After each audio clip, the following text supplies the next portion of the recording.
Edifikasi ini sebenarnya masalah hati, bukan masalah mulut. Saya mau tekankan ini kepada Bapak Ibu. Yang banyak terjadi masalah selama ini di mana saja pun bisnis, di kantor, di pekerjaan pun sama. Banyak masalah edifikasi ini semu. Edifikasi ini hanya ada karena maunya. Padahal edifikasi ini adalah masalah hati.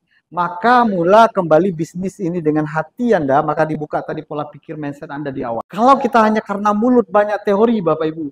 Teorinya kalau ada maunya, lunak gigi pada lidah, kata orang Padang. Benar gak?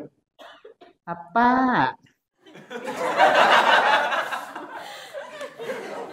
Coba kalau nggak ada maunya. Itu dia tuh kalau dia percaya.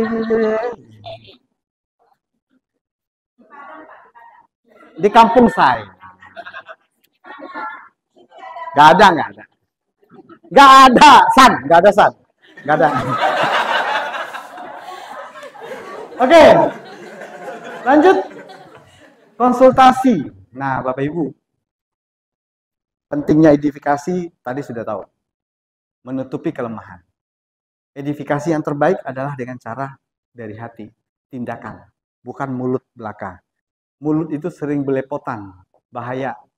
Ya, dan sering berlebihan, bahaya juga. Edifikasi yang tulus itu mulai dari tindakan. Saya mau tunjukin boleh? Contohnya kalau kita mau menutupi kelemahan, kita belum bisa presentasi nih. Kita minta bantu upline.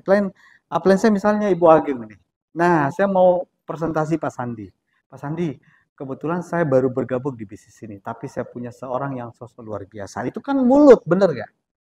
Tindakan yang terbaik apa? Contohnya saya mau home meeting di rumah, downline saya lagi. Saya sebagai upline baru nih, Ibu. Nih. Nah, saya ngajarin, Bu, nanti upline kita nih mau datang. Yang bantuin kita, karena kita sama-sama baru. Oke, nanti kita kan udah undang orang sebanyak mungkin nih. Khusus nanti di satu pojok sana, khusus parkir kendaraan Bu Ageng ya. Nanti jangan ada yang sampai yang di situ ngisi Bu ya. Gitu dulu. Oke, Bu Ageng datang, tindakannya apa? Walaupun beliau turun ternyata dari ojek, maaf. Gak apa-apa, kejar dulu. Jangan Anda tunggu dengan sombong di dalam rumah. Itu nggak ada nilai, Bapak Ibu. Capek pun Anda edifikasi, upline Anda nggak akan ada artinya. Paling apa? Ah, tukang obat juga datang. Selesai sudah.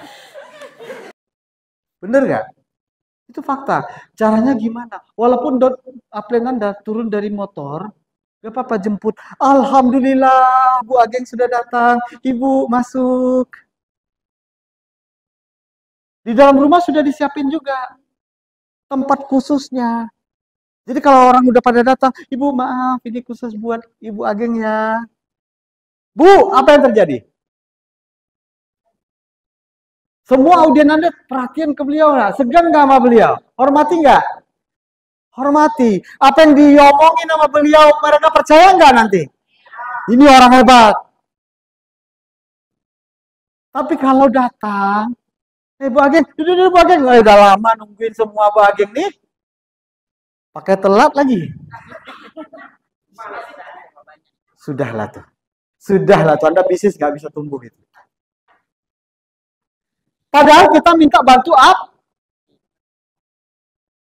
Kalaupun upline Anda telat karena macet misalnya. Sebenarnya macet ini bukan kategori masuk alasan masuk akal. Sudah tahu Kota Pekanbaru itu kalau malam minggu macet, berangkatnya dipercepat. Kalau sudah tahu kota besar itu setiap pagi macet, berangkatnya harus dipercepat. Gak ada alasan macet itu. Bener ya? Begitu juga edifikasi itu kewajiban. Yang kalau kita ingin berbis sebagai pemilik bis, kita yang punya bis, kita yang punya bisnis yang mau maju, upline sudah ngor-ngor mulutnya, ya kan, di kafe presentasi, upline yang bayarin, udah ngoceh berjam-jam, upline yang bayar lagi. Pulang-pulang, thank you aja kagak, edifikasi kagak. Bahaya nggak? Untuk siapa bahaya? Untuk diri kita. Jadi sikap tindakan itu adalah edifikasi terbaik, bukan dari perkataan. Etika tamu, sebenarnya itu logikanya. Benar ya? Apalagi orang yang mau membantu gitu. Kenapa orang di kantoran itu lewat atasannya, selamat siang Bapak. Anda nggak pun jadi bos, datang ke sebuah bank, satpamnya hormat nggak? Selamat siang Bapak, selamat datang. Kata kuncinya senangin hati orang. Ya, senangin hati orang. Kalau hati orang sudah senang, apapun diberi sama Anda. Ya, jadi gitu, senangkan hati orang. Ya, tutup kelemahan kita akhirnya. Kita yang tadi nggak jago presentasi, edifikasi orang lain bantu kita, akhirnya terbantulah closingnya. Ya, setelah itu belajar presentasi. Paham ya Pak ya? Ini hanya adat istiadat yang sebenarnya sudah biasa sama kita. Cuman ketika udah bisnis, merasa apa? Merasa, plan kan ada untungnya, lu wajib bantu gua. Itu salah. Upline tak wajib membantu downline, tapi Anda wajib membantu downline Anda. Nah, coba analisa kalimat saya. Oke? Siap? Nah,